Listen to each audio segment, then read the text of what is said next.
برضه زي ما فوت عقوبات مباراة المحلة.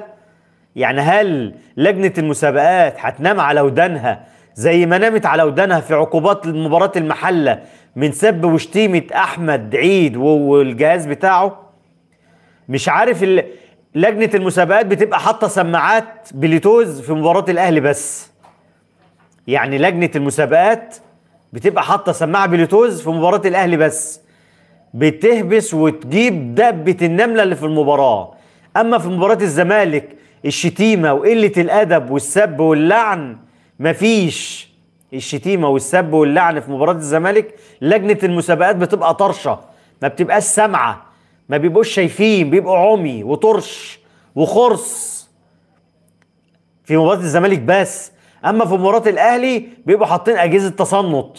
الحق ده في واحد في الجمهور فوق في قلب ال 13,000 بيشجع شتم، هاته ايقاف وغرامه على الاهلي. اما جمهور الزمالك اللي مسك احمد عيد عبد الملك وجهازه الفني شتيمه وسب ولعن ومتصور، ده كله فيديوهات، ما نزلش عقوبه واحده على النادي. طب النهارده يا لجنه المسابقات ما سمعتوش شتيمه وسب ولعن جمهور الزمالك؟ وبمناسبه بقى جمهور الزمالك يعلن رسمي تغيير الشعار. الزمالك غير شعاره.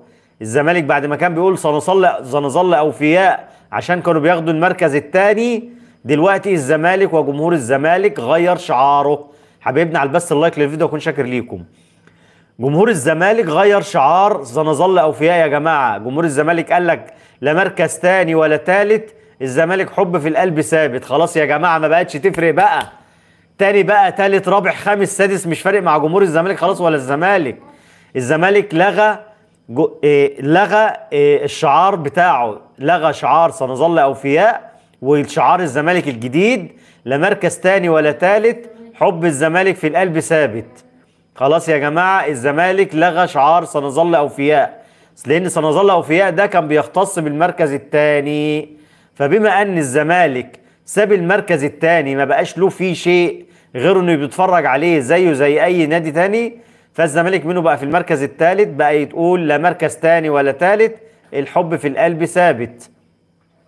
حقكم يا جماعه، ما هو خلاص والله انا حابب اشجع الجمهور ده، انا حابب اسقف لجمهور الزمالك اللي عايش الواقع في بعض الاحيان، عرف انه خلاص في المركز الثاني ما بقاش له مكان فيه، فبقى يقول انا خلاص لا تاني ولا تالت، حبكم في القلب ثابت. خلاص ما بقتش فارقه بقى مركز تاني مركز تالت، عند جمهور الزمالك ما بقاش ليها اي شيء. اما بالنسبه للروح الرياضيه، لا روح رياضيه ولا روح بتنجان بقى. خلاص لعيب سيراميكا وقع، ولاعيب مضروب وبيشاور وبيعمل، ولعيبه الزمالك النداله دي حركه نادله عشان تعرفوا ان ده فريق ما عندوش روح رياضيه وقله ادب ما فيهاش بعد كده. ياخدوا الكوره ويعملوا هجمه ويروحوا عايزين يحرزوا هدف في سيراميكا، وربنا خيب املهم وخيب ظنهم. غير كده بقى كمان لعيبه الزمالك قليله الحيله، ما فيش مجال عن كده.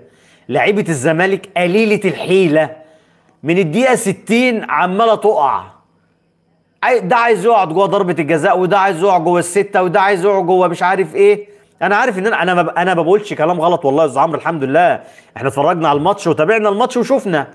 حبايبنا على البث اللايك للفيديو، اكون شاكر ليكم. فلعيبه الزمالك قليله الحيله، من الدقيقه 60 عماله تقع في الملعب، عايزين ضربه جزاء هنا، عايزين فاول هنا، عايزين انذار هنا، في عز يا مؤمن ضربه جزاء صريحه لزلاكه في ال 18، كرة اللي اتشاطت وحسام عبد المجيد جاي من ورا كنسه ومسح بيه النجيله وسواه بالارض، وبسبب الضربه دي اتغير، ما اتحسبتش اي شيء.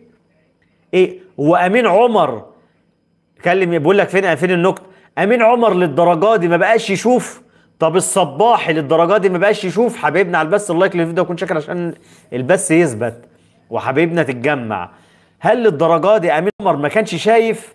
يعني امين عمر يكتف سيراميكا من وما يحسبش هدف صحيح، الرجل قصاد الرجل والخط على الخط، ما فيش تمييز بين الازرق والاحمر، وما يحسبش اي شيء؟